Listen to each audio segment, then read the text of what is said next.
Hello friends, ಎಲ್ಲರಿಗೂ ನಮಸ್ಕಾರಗಳು. So N ಸೈಕ್ಲನ್ ಗೇಮರಿಗೂ ಸ್ವಾಗತ.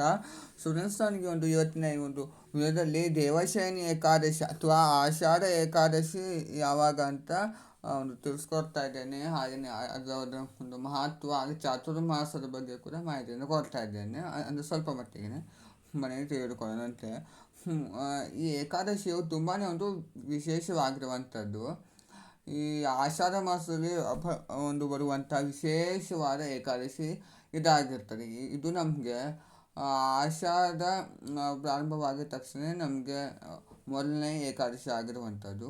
ಗುರು ಪೌರ್ಣಿಮೆಗೆ ಮುಂಚೆ ಬರುವಂಥ ಒಂದು ಏಕಾದಶಿಗೆ ನಾವು ಈ ದೇವಶಯನಿ ಏಕಾದಶಿ ಅಥವಾ ಆಷಾಢಿ ಏಕಾದಶಿ ಅಂತ ಕರಿತೇವೆ. ಇದು ಭಗವಾನ್ ಮಹಾವಿಷ್ಣು ತನ್ನ ಒಂದು ಯೋಗ ನಿದ್ರೆಗೆ ಜಾರುವಂಥ ಒಂದು ಸಮಯ. ಅಂದರೆ ವಿಷ್ಣು 4 ತಿಂಗಳ ಕಾಲ ಯೋಗ ನಿದ್ರೆಗೆ ಜಾರ್ತಾರೆ.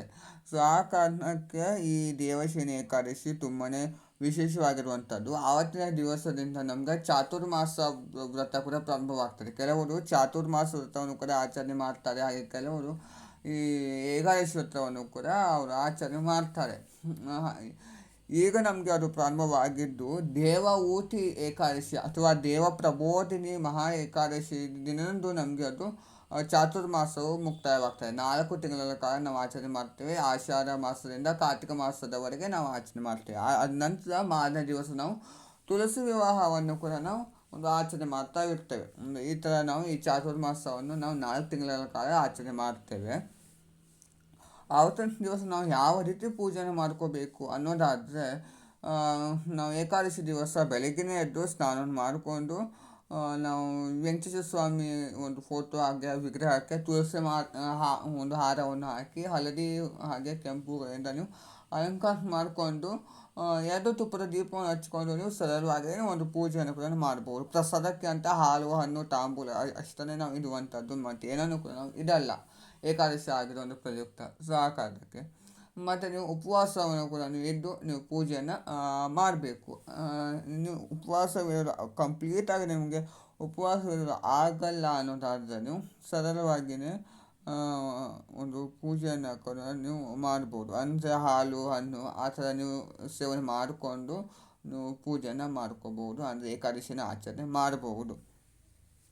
ಈ ದೇವಶಯನಿ ಏಕಾದಶಿ ಯಾವಾಗಪ್ಪ ಅನ್ನೋದಾದರೆ ಶುಕ್ರವಾರ 24ನೇ ತಾರೀಕು ಬೆಳಿಗ್ಗೆ 9 ಗಂಟೆ 12 ನಿಮಿಷಕ್ಕೆ ಪ್ರಾರಂಭವಾಗಿದ್ದು ಶನಿವಾರ 25ನೇ ತಾರೀಕು ಬೆಳಿಗ್ಗೆ 11 ಗಂಟೆ 34 ನಿಮಿಷಕ್ಕೆ ಮುಕ್ತಾಯವಾಗ್ತದೆ. ಸೊ ನಾವು ಸೂರ್ಯೋದಯದ ಒಂದು ತೀವನ್ನ ತೆಗೆದುಕೊಂಡು ಶನಿವಾರ 25ನೇ ತಾರೀಕು ಈ ದೇವಶಯನಿ ಏಕಾದಶಿಯನ್ನು ಆಚರಣೆ ಮಾಡ್ತೇವೆ. ಉಪವಾಸ ನಾವು ದಶಮಿ ತಿಥಿಯಿಂದಲೇ ನಾವು ಪ್ರಾರಂಭ ಮಾಡಬೇಕಾಗಿರೋದ್ರಿಂದ ನಾವು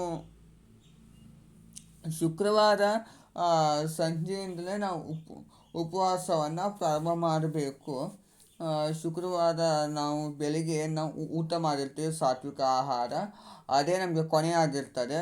ಶುಕ್ರವಾರ ಸಂಜೆ ನೀವು ಉಲಕ್ಕಿ ಉಪ್ಪಿಟ್ಟು ಆ ಥರ ನೀವು ಸೇವನೆ ಮಾಡಬಹುದು. ಶನಿವಾರ ನಾವು ಪೂರ್ತಿ ಉಪವಾಸವನ್ನು ಇದ್ದು ಭಾನುವಾರ ನಾವು ಪಾರಾಯಣವನ್ನು ಮಾಡಬೇಕು. ಭಾನುವಾರ ನೀವು ಒಂದು 8 ಗಂಟೆ ಒಳಗಡೆ ನೀವು ಒಂದು ಪಾರಾಯಣವನ್ನು ಮಾಡ್ಕೋಬೇಕು.